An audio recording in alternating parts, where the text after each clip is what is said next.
Powered by Riverside FM.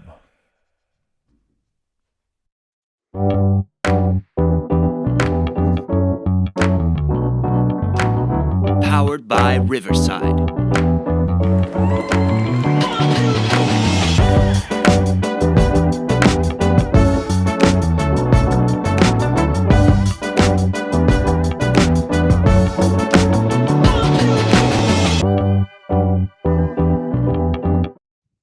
What I was trying to say is that if I can change, Я думаю, что каждый тоже изменился and сегодня. you can change, Вы можете измениться. everybody can change. Каждый может измениться. You're listening to WildFireRadio.com presents the Jerry Torres program. No bad news, no sad news, no politics, no religion, just happy fun stuff. And now, here's your host, Jerry Torres. Five-time Emmy Award-winning anchor Ron Burgundy and Tits McGee.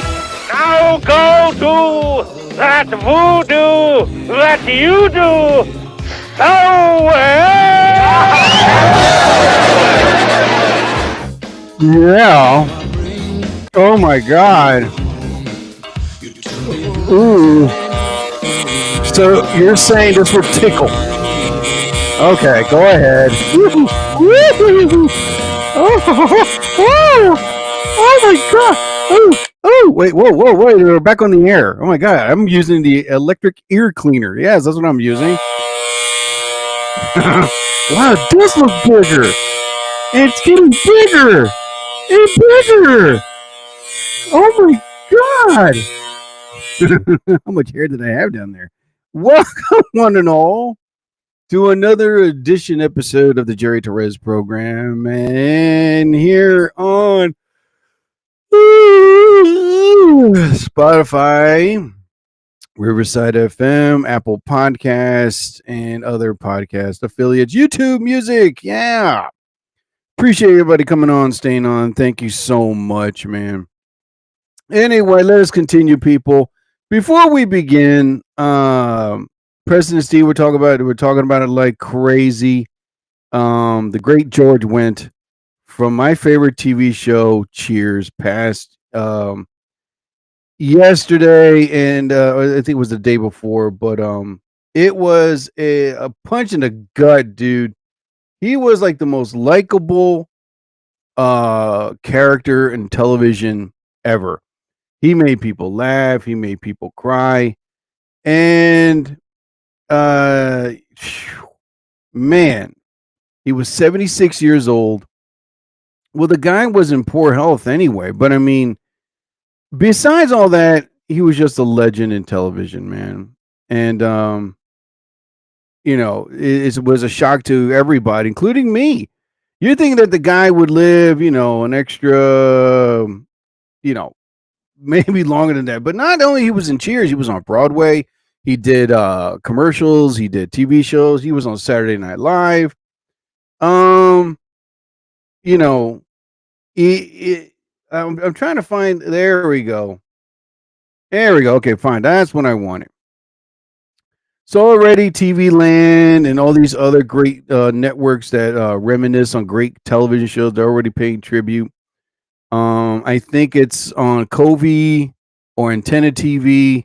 They're going to be playing all Cheers all day, which is great, man. I don't know, man. It was yesterday. I was like sad, and I'm trying to find. There we go. Lines from Cheers. There we go. I mean, he appeared on Frasier, and then he appeared on so many. So what I'm gonna do right now is pay a little slighty tribute to the great George Wendt, played Norm Peterson on Cheers. I mean, he gave great lines. He was hysterical. He was in Second City. I mean, the guy had training in acting, and to me personally, I guess you could say he was just an inspiration. So let's go a little bit with the man's background. George Wendt, born October 17th, 1948, Beverly, Chicago. So he was a Chicago dude, because if you remember in Saturday Night Live, he appeared as one of the guys in The Bears.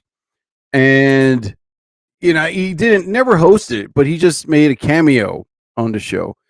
But the show ran from Cheers, then he appeared in Cheers. The show ran from 1982 to 1993, which earned him 6 consecutive Primetime Emmy Award for Outstanding Supporting Actor. After Cheers, he starred on his own sitcom called The George Wendt Show, 1995.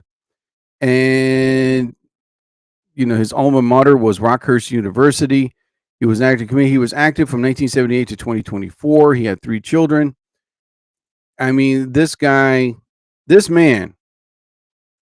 his name was George Robert Wendt Jr. Yeah.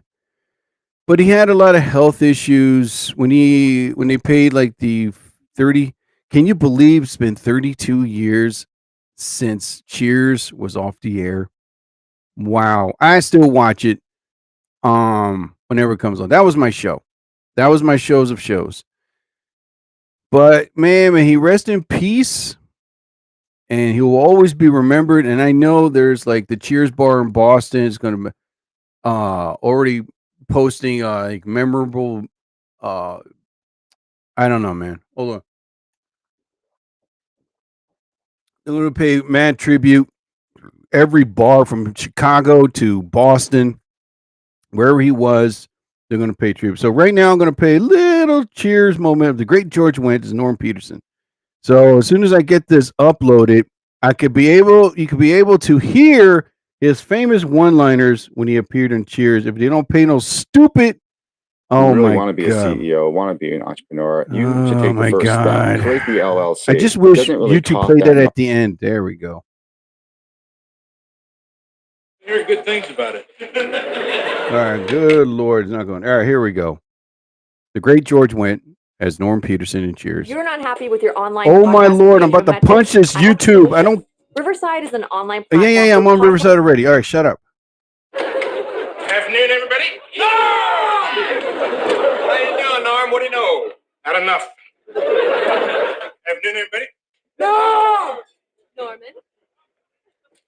Yeah, Norm? I heard of that stuff. Better give me a tall one in case I like it. Afternoon, everybody. Hey! Norman? How you doing, Norm? Cut the small talk and give me a beer. Afternoon, everybody. Hey, Norm! Give me a beer with it. How's life treating you, Norm? I got just ran over its dog. Afternoon, everybody. Oh! Norman? Gentlemen, start your taps. Afternoon, everybody. Oh, Norm! How's life treating you, Norm? He caught me in bed with his wife. Afternoon, everybody. Norm! Norman? How's life, Norm? Not for the squeamish, Coach. Afternoon, everybody. Norm! How's it going, Norm? Daddy's rich and Mama good looking. Afternoon, everybody. Oh, Norm!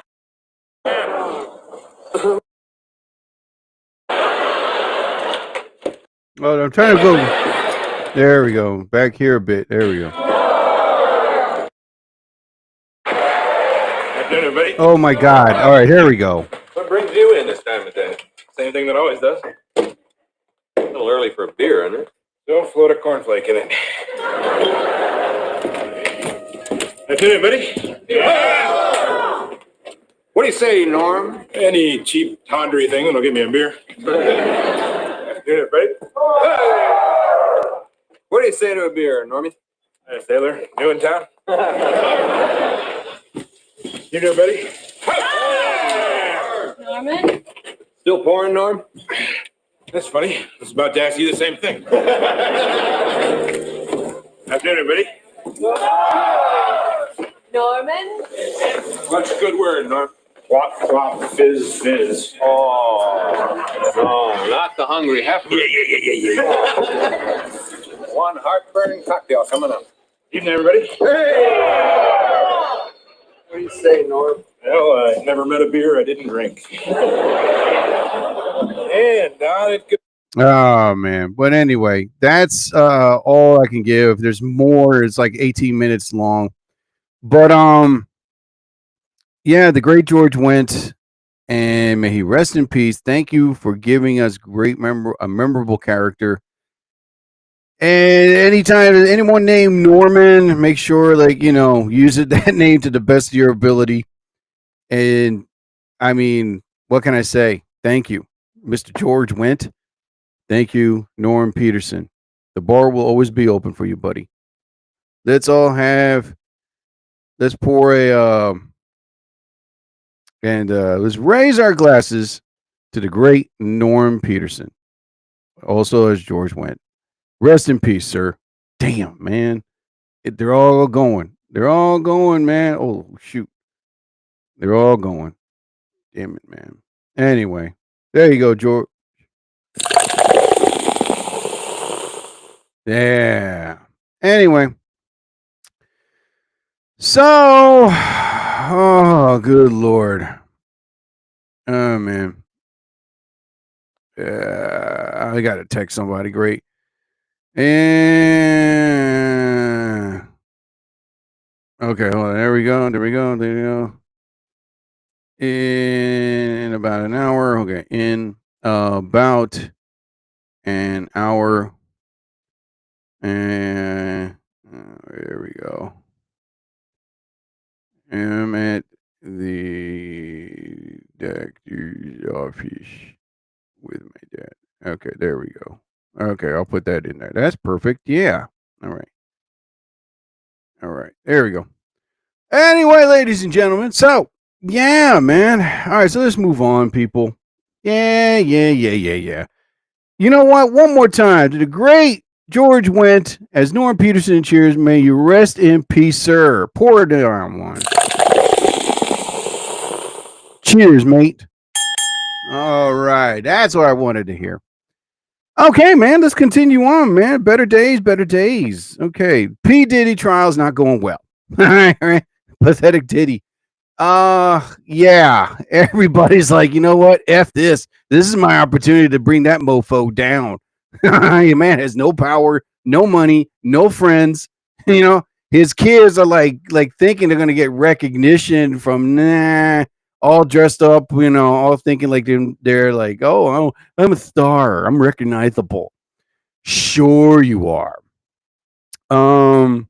Does not look good. I'll bet anybody $1 million that he's gonna get life without parole. Yeah, that's what I'm thinking right now. He's gonna get life without parole. Maybe.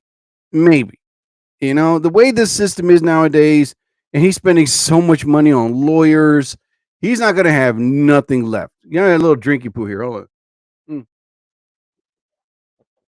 on.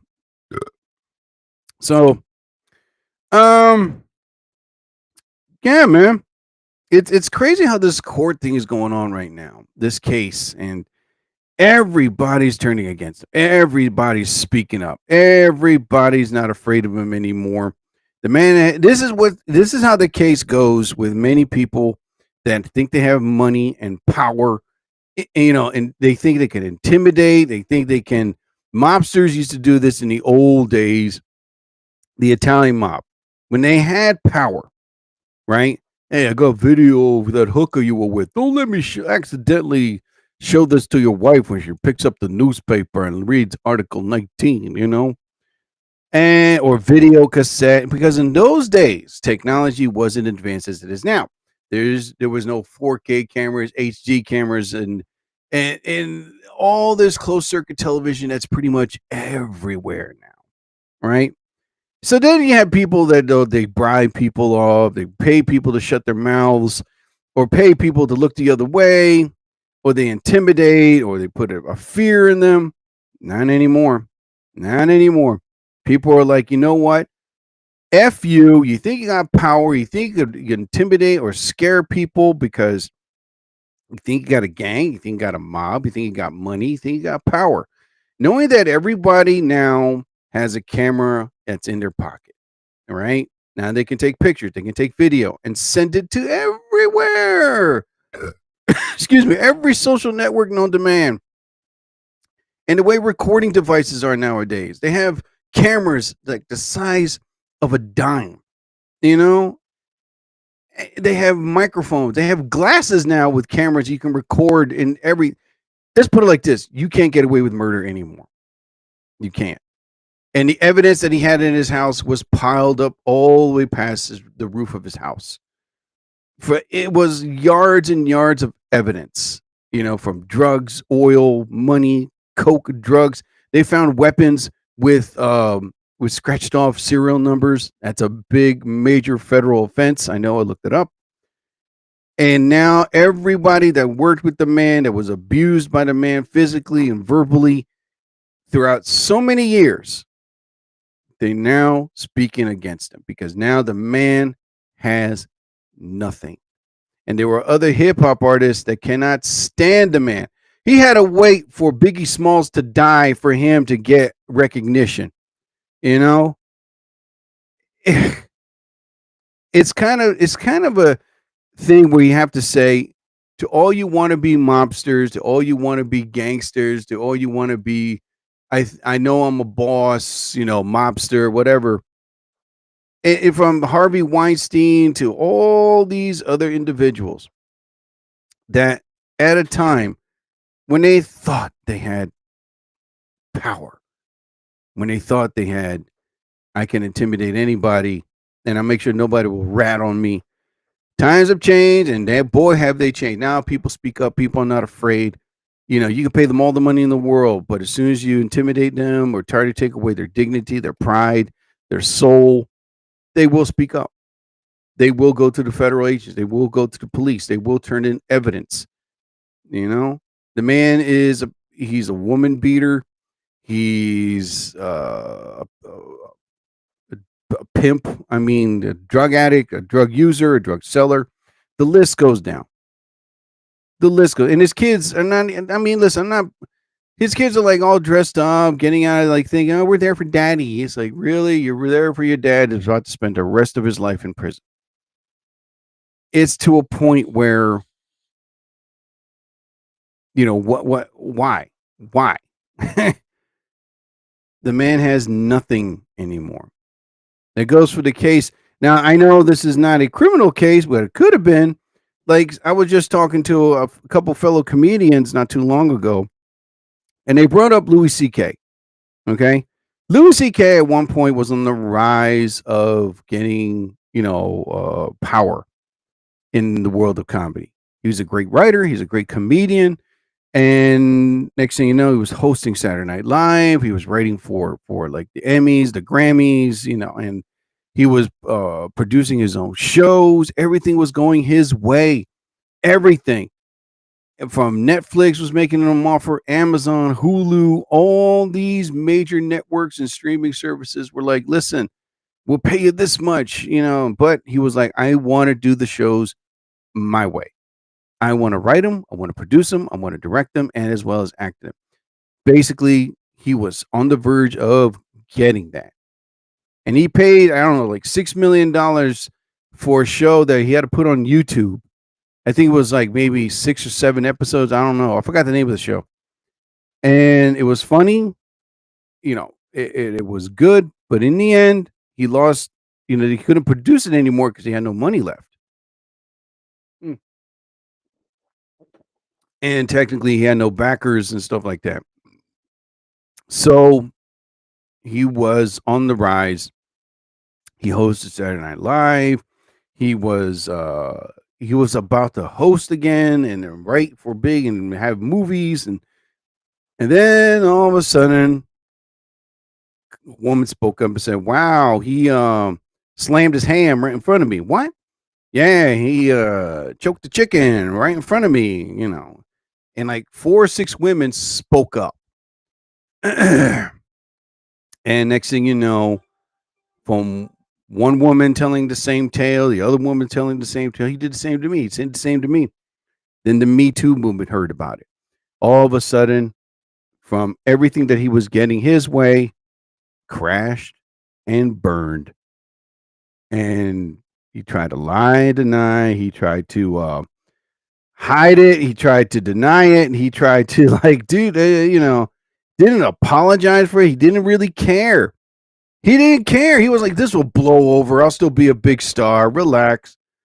And in the end, next thing you know, networks heard about it. Major production companies heard about it. And the Me Too movement was like, you better not hire this. You better fire him. You better take him out because there's going to be major lawsuits. And women that worked with him were also speaking up. He had women that were like his closest friends. He had comedic buddies at the time before these women were speaking up what he was doing. And it was like, yeah, we're his buddies, we're his friends. But then when the word got around and spreading fast about what he was doing in front of women, beating the meat, all of a sudden, as soon as Jerry Seinfeld, he goes, I don't want nothing to do with that man. That was the nail in the coffin.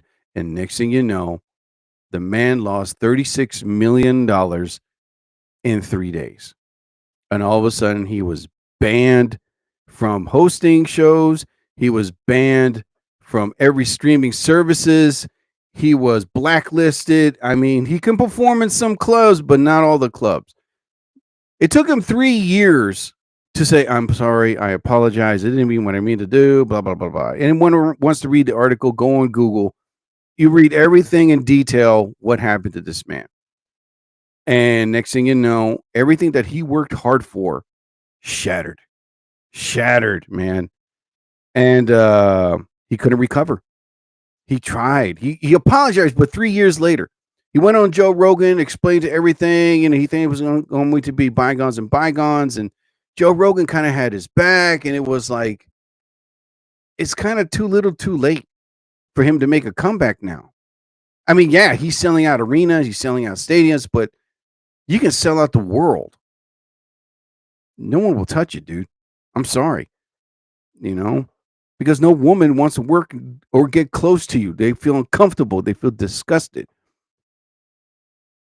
That's what I'm talking about. If you have somebody that thinking they're going to be invincible and vulnerable, not untouchable, in the end, you will crash and burn. You will go down. So going back with P. Diddy, that's how he thought for like 20 and 30 years. Now look at him. And I heard like he's disheveled. He's showing his grays. He's like lost a lot of weight because of stress, the anxiety. And the man is just now on the verge of spending the rest of his life in prison. You think Adolf Trump is invincible? No, he's going to go down too, man. All these guys that think they have money and power, in the end, you will have nothing. Treat people right. Treat people with respect. Treat people with dignity and kindness. Show them how much of a gold heart you have. Help those that need help. And the list goes down. And next thing you know, you will be remembered how you were to people. But as for P. Diddy, he'll be remembered how much of an asshole he was. How Louis C.K., how he's lucky and count his blessings that he didn't go to jail. And I don't think this will blow over. I got a feeling there's going to be some case brought up. Excuse me. And, this in Louis C.K., he's done too. Not really done. I mean, he's still performing and doing comedy shows, but as for like hosting Saturday Night Live or Netflix or Amazon or Hulu or whatever of these, they won't touch him. The only thing that would touch him is, YouTube. But now if he makes a special, you have to watch it on his website and you have to pay like $8 to watch it. Yeah. It's sad. And I mean, he could have made more money. He's making money, but he could have made tons of money had he not whacked the shack in front of women, thinking that, this is how power is. You won't say nothing. Kind of like that joke Dave Chappelle had, looked like pancake butter. That was funny. Oh my God, man. So yeah, from George Wendt to Two Disgusting People. Wow, that's a tribute right there. That's a good one. Oh my God, man. All right. Well, let's continue on, people. All right. So, Star Wars, the 45th anniversary. Hold on. I have it right here. Damn it. The 45th. God damn it. I knew I should have had it up before that. The 45th anniversary. Oh my Lord. The 45th anniversary of Empire Strikes Back. God damn it. Today marks the 45th anniversary of Star Wars The Empire Strikes Back, which was released in theaters. Oh my God. Why is this thing talking when I'm talking? Shut up. Oh my God. Okay, here we go. I'm going to put her low. Today marks the 45th anniversary of Star Wars The Empire Strikes Back, which was released in theaters by 20th Century Fox on May 21st, 1980, and has been aptly christened by adoring fans and sagacious critics as one of the greatest sci-fi sequels ever made. And that was true. Yesterday was the anniversary, the 45th anniversary of Star Wars The Empire Strikes Back. And as a matter of fact, President Steve didn't talk about, well, let's see, how much did Alec Guinness get paid for Empire Strikes Back? Well, he earned $15,000 for half a day's work, plus a small percentage of the profits. All right. Why did George Lucas not direct Empire Strikes Back? Well, George Lucas did not direct The Empire Strikes Back primarily because he wanted to focus on overall direction of the Star Wars franchise and the development of his story. So, we're going to go through some facts of the 45th anniversary of The Empire Strikes Back, okay? What is the oldest Star Wars movie? Well, it's A New Hope. Star Wars is one of the highest grossing media franchises of all time. The original 1977 film, retroactively subtitled Episode 6, A New Hope, was followed by sequels of Episode 5, The Empire Strikes Back, 1980, and Episode 6, Return of the Jedi, 1983, forming the original Star Wars trilogy.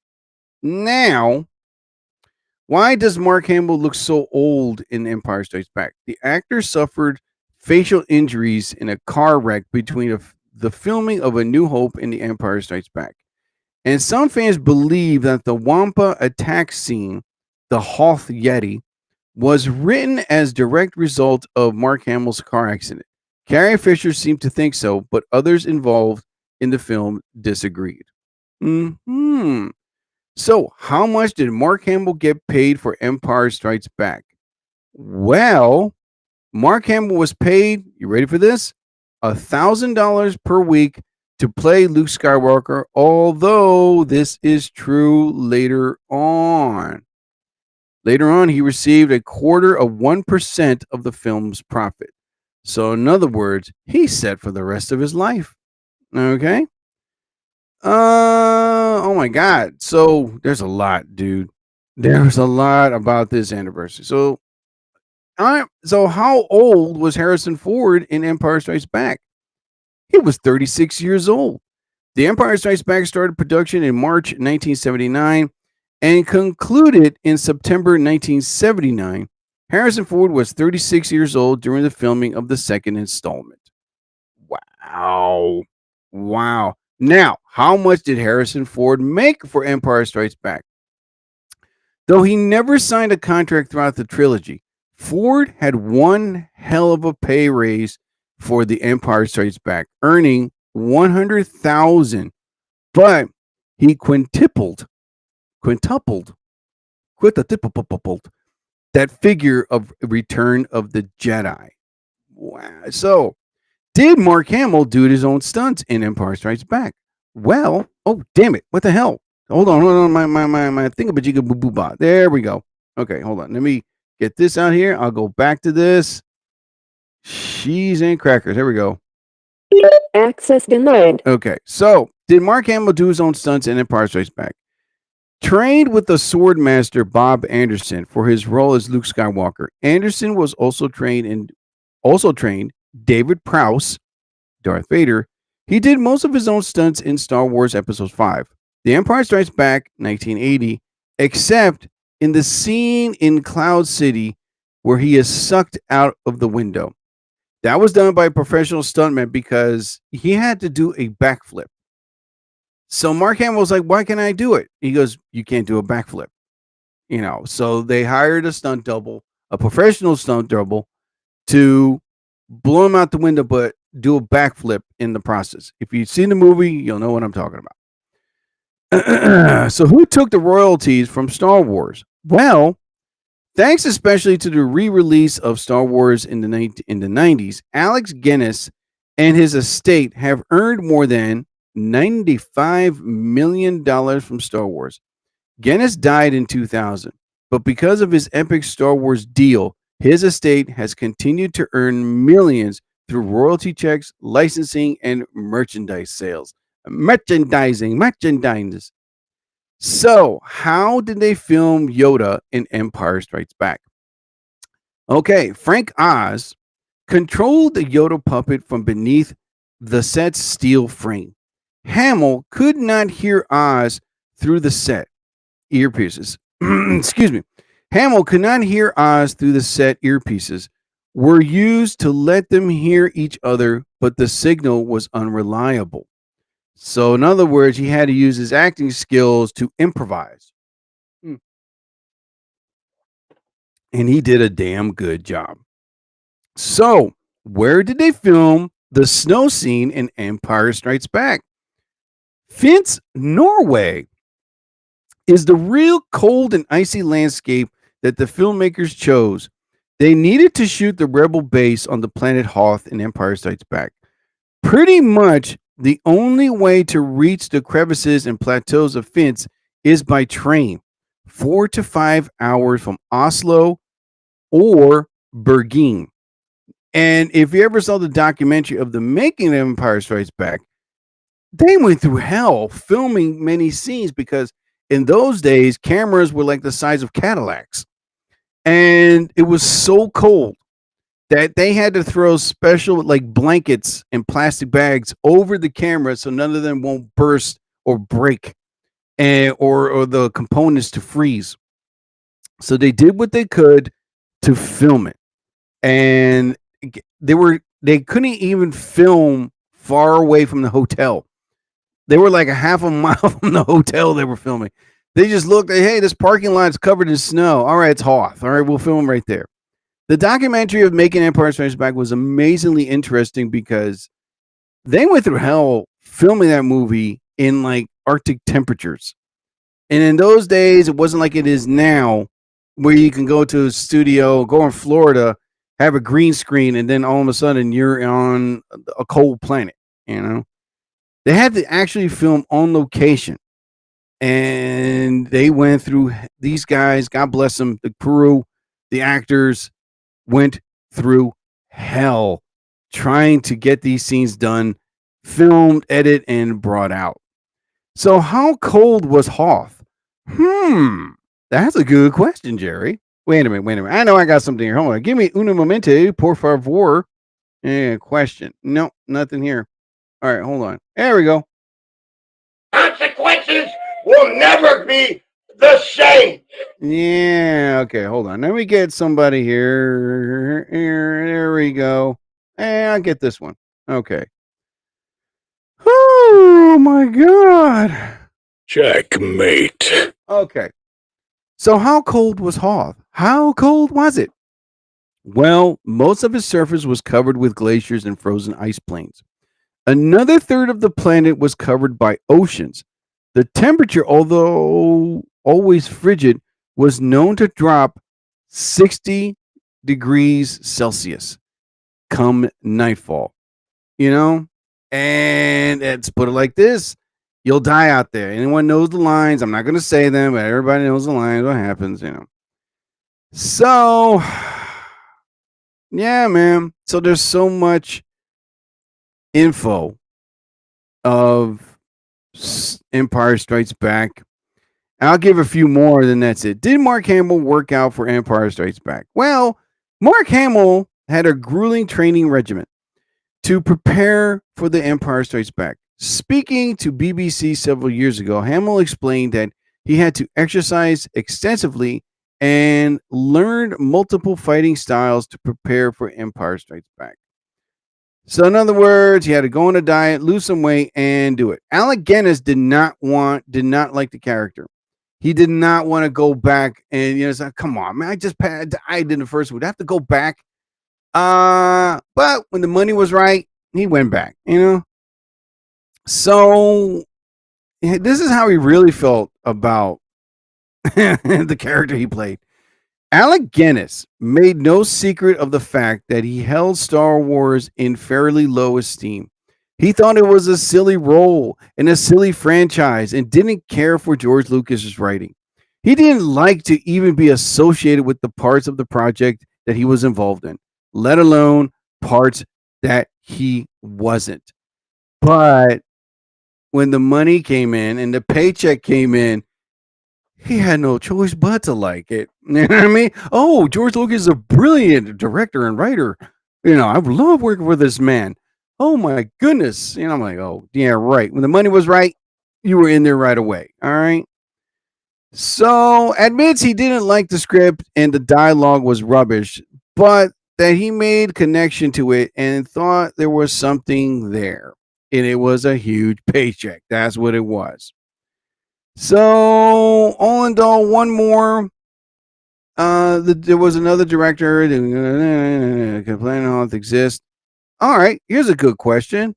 Could Planet Hoth exist? Discovered in 2006 in the gravitational miscroleling method. What the hell does that mean? It's one of the most coldest known exoplanets, nicknamed Hoth by NASA. The planet is estimated to have a mass of 5.5 Earths and orbits its star at a distance of 2.6 AU. AU, you're too far, all right?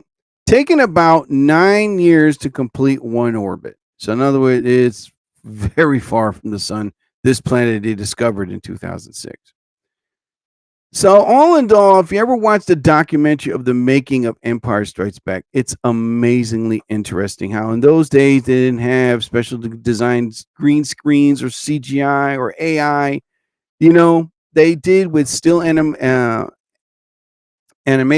They had to do still emotion. And, if the AT-ATs had to be moved bit by bit, frame by frame.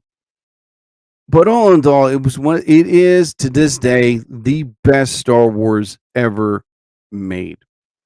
And it is one of my favorite Star Wars films. I watch it all the time whenever it comes on. I have t-shirts that say Empire Strikes Back. I didn't see the second one when it came out in movie theaters. I had to watch it on VHS cassette tape,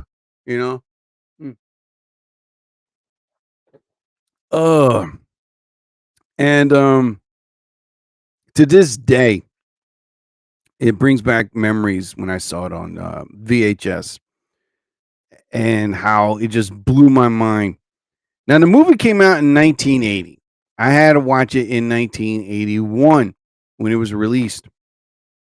And I remember, we had this big, bulky VHS player, VCR, and we put it in, saw it. It just effing blew my mind, dude. I was like, this is awesome. It's better than the first one. Yeah, man. The 45th anniversary of Empire Strikes Back. I ask you, how old are we? Damn. But it is one of the best, until Rogue One came, and I wouldn't say it dethroned it, but, now there are two best Star Wars films ever. That's Empire Strikes Back and Star Wars Rogue One. So, say what you want, but it is one of the best Star Wars films ever made. And the documentary pretty much breaks it down, what they had to go through to film this movie in cold weather, Alec Guinness didn't want to do it, and how Mark Hamill almost died in a car crash, and so many things that this movie had to go through to be made, and now it is a legendary classic. I would say go online, type in the making, and how Lando Calrissian, how he came in, the iconic actor, 88 reflects on the 45th anniversary of the groundbreaking film, still resonates. Billy D. Williams offered a poignant commentary while celebrating the milestone anniversary of Star Wars Episode 5, The Empire Strikes Back. And so they interviewed Billy D. Williams. Billy D. Williams is looking back on one of his dream roles as he celebrates the 45th anniversary of Star Wars, The Empire Strikes Back. The film was released May 21st, 1980. Although it has been over 4 decades since it's premiered, he believes it still resonates, telling the New York Post, it's not just about battles and starships. It's about friendship, sacrifice, and hope. And working on Empire Strikes Back was like stepping into a dream, an adventure in every sense. The 88-year-old actor who portrayed Lando Calrissian reflected George Lucas, Irvin Kershner, and the entire team created a world so rich and real that it was impossible not to be swept away. I knew it was something special even then, but none of us could have predicted the lasting impact that it would have. So I think him, Mark Hamill, and Harrison Ford, and the guy that plays C-3PO are like the last 4 surviving cast members. But wow. All in all, he says, I always approached him with a sense of dignity and fun. And I'm proud that after all these years, Lando still holds such a beloved place in the galaxy. He added, to be part of the story that has inspired generations is a humbling honor. I feel the love from the fans every day, and it never gets old. You're damn right. Why? Because you surely do belong amongst the clouds. So stop motion master Phil Tippett on creating the iconic battle. I mean, good Lord. They have photos of when they made the AT-AT walkers walk. Okay. Well, I'm just going to keep rambling on because, again, it's one of my favorite films. And everyone has a favorite film that they love. And due to it being the 45th anniversary of The Empire Strikes Back, it just brings back memories, man. It brings back warm, kind memories when TV was TV and an era was a cool era. So if anyone that is interested, go online or on YouTube, type in the making of Empire Strikes Back, and you'll see what they had to go through to make this movie. At a time when there was no CGI, no AIs, no green screens, no specially designed computers to make it, a tennis ball look like an AT-AT walker. No, they were geniuses back in those days. They MacGyvered it back in those days.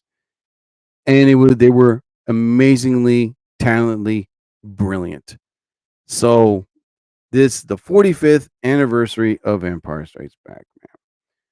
So I'm going to go to the movies tonight. I'm going to see Final Destination with my girlfriend. I'll see it anyway, damn it. And then the following week, we're going to go see Mission Impossible. Oh my God. I can't wait for that. The Final Reckoning. It's already like 80% on Rotten Tomatoes, which is not bad. For a movie like that, why not? As long as it doesn't say 8%. I mean, and it's like, damn, Tom, all this promotion for nothing. Man. Oh, God. All right, people. So let's go back to the thing of brew ball. All right, hold on. Let's go back here. Go back there. All right. So I'm from Jay-Z, born and raised, and where you know where to go, especially around your town, your city, your state, you're good. Like if I went to Chicago, I wouldn't know where to go. I have to get a map. I've been going to New York a lot, so I know where New York is. I'm also, not, I'm a New Yorker. I guess you can say I've been to New York so many. 2 of the states I've been to the most was New York and Florida. Not a fan of New York and not a fan of Florida, but as many times as I've been to there, I can say, yeah, I've been there, done that. So, being from New Jersey, and I could just say that they have pretty much great looking artistic towns. Yeah. And I had it up. I should have emailed it to me, but I didn't do that. Oh my God, man. All right, there's something about that. Knicks lost. Okay, they suck. All right, president comments after a fraught year. Okay, God, man, already commencement speeches are coming out now. Hello, class of 2025. When you got into the real world, you'll be miserable just like me. You know, I was like, oh God. Okay, so if I find it, I will. I know it's here. All right, you know what? I can't find it. All right, so I have to type it in. The 7 prettiest towns of New Jersey. Okay. The 7 prettiest towns in New Jersey. There we go. Okay. Yeah, there we go. All right, this the 7 cutest small towns in New Jersey. Okay. So, being from Jersey, you know, we got our boardwalks, we got our pizza, we got Frank Sinatra, we got Bon Jovi, you know, we got the Stone Pony. So we got a lot of, legendary stuff here. But our towns, many of them are like as if time never touched it. Some of them are little tiny cute. Some of them are, have everything that you need. So these 9 New Jersey towns boast a slower pace of life. The first one is Lambertville.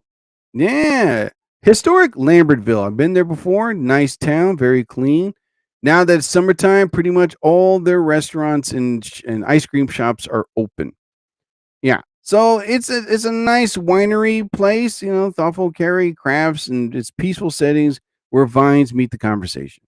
Another town, Cranberry, New Jersey.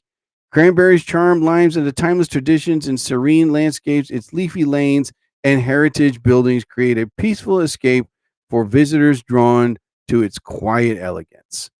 Yeah, okay, I've been there before. Another town, Cape May Point. Now that's way down south New Jersey. Situated at the southern tip of New Jersey, Cape May Point provides coastal tranquility and sweeping views of land and sea. The centerpiece of its peaceful borough is Cape May Point State Park. Jeez, 244-acre haven of forest, wetlands. Oh my God. Wetlands and sandy trails. This that draws birders and from across the continent. Oh my God, it's too much. All right, let's continue on, dude. Clinton, New Jersey. Clinton. All right, cradled by riverbanks and strolling bridges, Clinton provides striking scenery with a spirited rooted of creativity and heritage. Outdoor enthusiasts are drawn to the deep crystalline waters of Round Valley reservoirs. So that's nice. Haddonfield, that's the town that I go to. That you want to talk about a nice town? Haddonfield is one. That's another clean town right there. I love that town. Brimming with colonial roots and lively cultural calendar, Haddonfield shines as a picturesque retreat of Camden County. Kings Highway in town comes alive with community events like the Fall Festival, hands-on scarecrow building, the popular Wiki Farmers, and making runs from May through October. Additionally, art lovers flock to Haddonfield's Crafts and Arts festivals, where their array of stalls showcases handmade goods along the bustling streets. I mean, what can you say? Haddonfield is beautiful. Beautiful town. And I go there from time to time to take a nice walk in a beautiful, clean scenery. Not like Camden. Camden is hell. Camden is crappy. Camden should freaking burn. Anyway. Oh, my God. Oh, God. I hope it does not record it. Anyway. Camden is crappy. There goes your logo for the town. Allentown. Allentown, tucked into western Monmouth County, Allentown welcomes visitors with its timeless streetscape and antique street fronts and cozy eateries blend into the well-preserved historic backdrop. That is true. Another town, Frenchtown, New Jersey, bordering the Delaware River and its timeless appeal. Frenchtown brings, what the hell, man? Good God. Oh, my Lord. Are you kidding me? There we go. Thank you. All right. Bordering the Delaware River with timeless appeal, Frenchtown brings together scenic views and a legacy that stretches back centuries. The 100-acre Frenchtown Historic District captures its past through architecture and planning the date from 1795 to 1931, making every street corner feel like a walk through history. Elegant street fronts, new house bookshops, cafes, and artisan studios, creating an inviting downtown. And wrapping up from lazy rivers and strolls, then there's more places in New Jersey that makes it historical. Mount Holly is one. I've been living in my town for so many years. It's a clean town. They're creating wineries and now breweries, plus mom and pop restaurants, and it's a nice, clean town. The law, the police are very strict. The townspeople, keep their areas and towns and their yards nice and clean. I live near a prison. I mean, it's like, that's crazy, but it's a historic town. And right now developing more restaurants, more shops. They want to make it more scenic. They want people to come down. Say what you want. Some people come here and they go, this is boring. This is boring. I was like, fine. So you want to live? I like to shoot people every day in Philadelphia. I live in crime corrupt Camden. It's like, how about this? How about it's always loud, noisy, and crowded, and no peace at New York City. I live in a town for many years that's nice and quiet. The people here are respectful. The law is very strict, and we have a lot of breweries, a lot of wineries, a lot of restaurants, and we also have dispensaries. I mean, those are popping up like crazy right now. And it's a nice walk. You can walk around the town a bit. I can go jogging here. I live near, it's where I live is convenience. I live near supermarkets.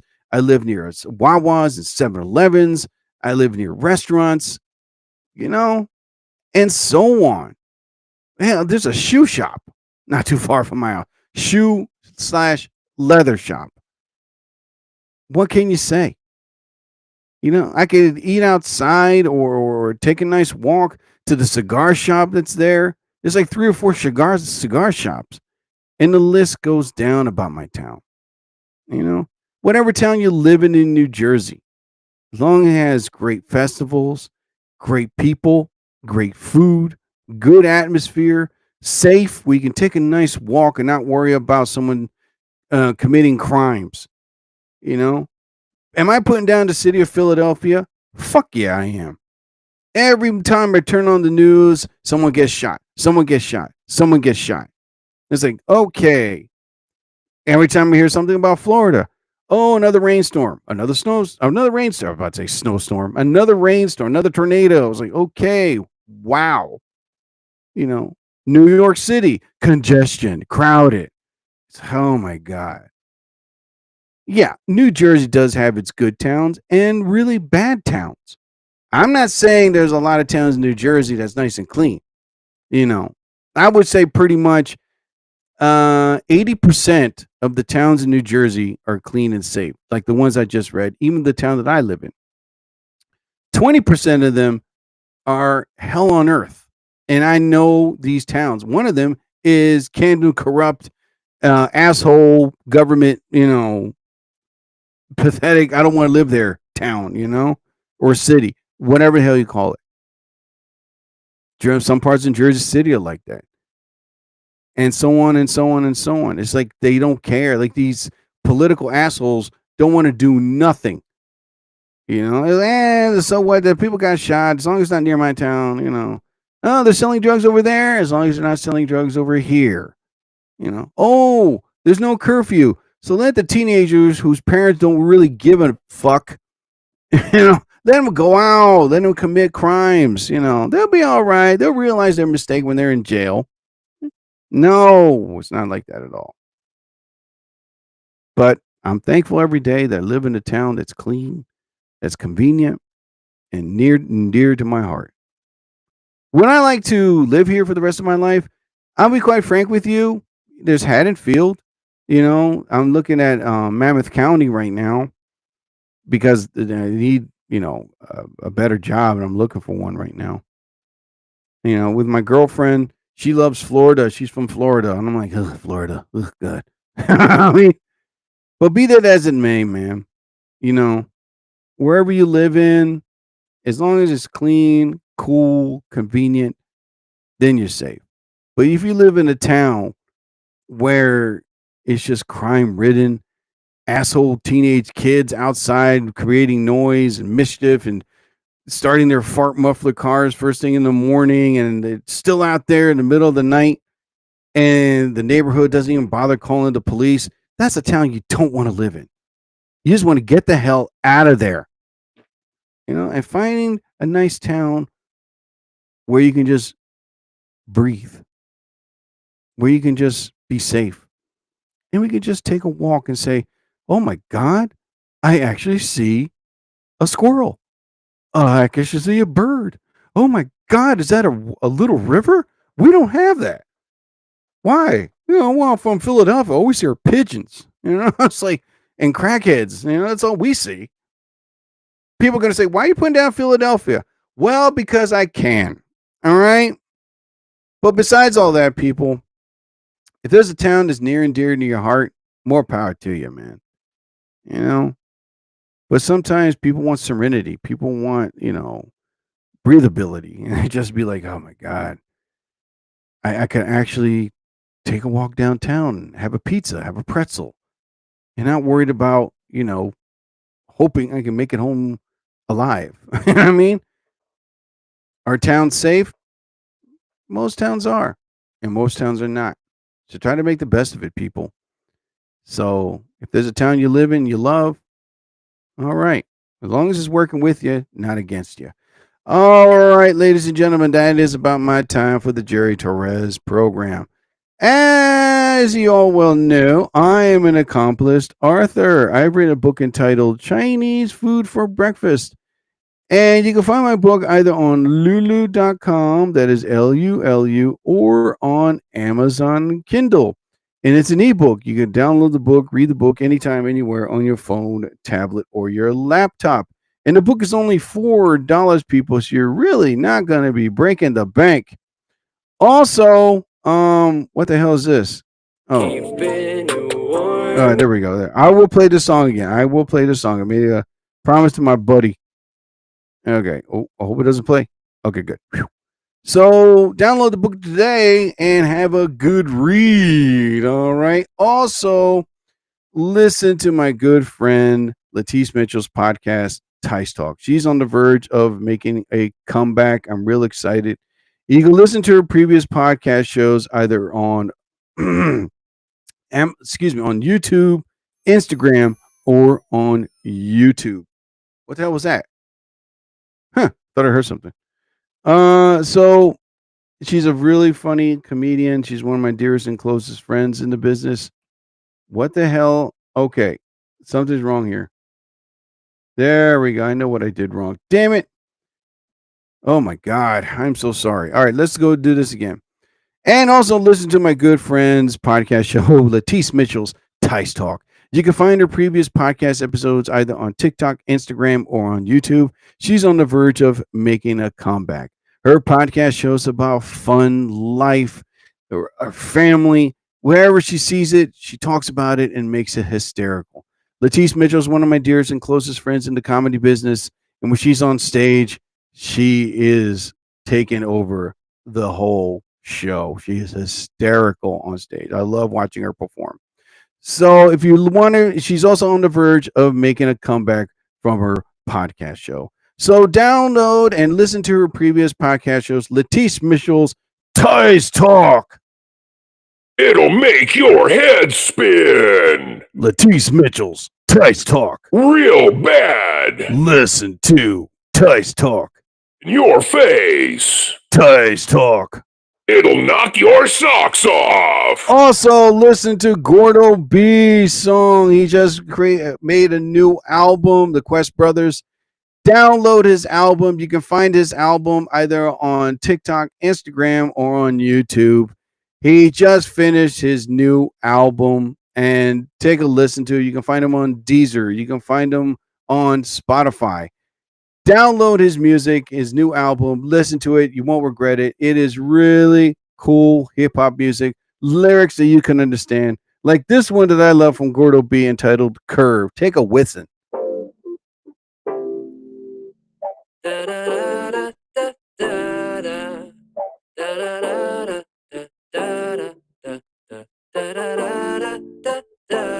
Girl, you make me wanna curve. Other women learn from my limits. All I gotta do, suck it up and choose. Just to be with you, I gotta do what I gotta do to curve other women. Yeah, you make me wanna curve. Other women learn from my limits. All I gotta do, suck it up and choose. Just to be with you, I gotta do what I gotta do to curve other women. Yeah, when I'm all alone, yeah, I feel in my zone. I don't think about worries or cares anymore.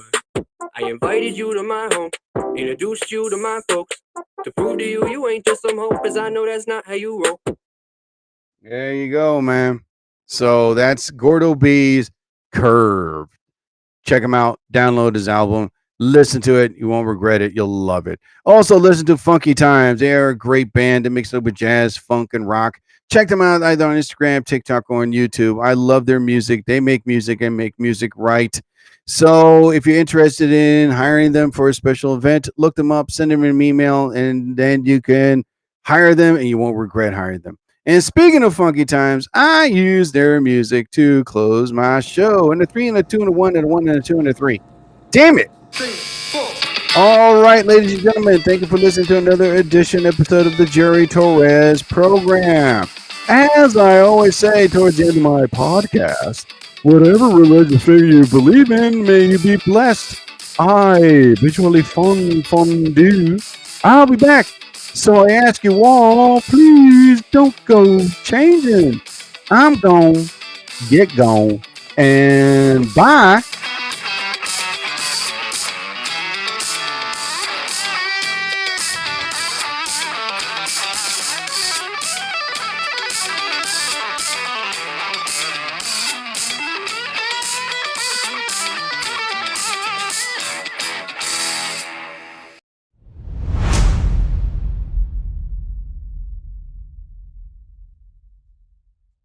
Powered by Riverside FM.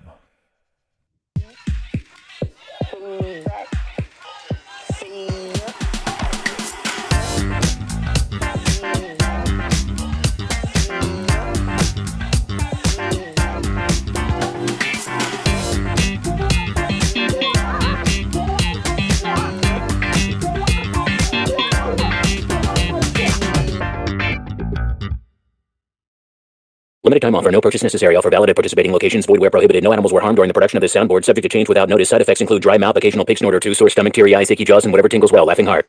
You've just heard the Jerry Torres program on Spotify, Riverside FM, plus listen to him and other podcast affiliates. Also, subscribe to his Spotify on Jerry Torres program.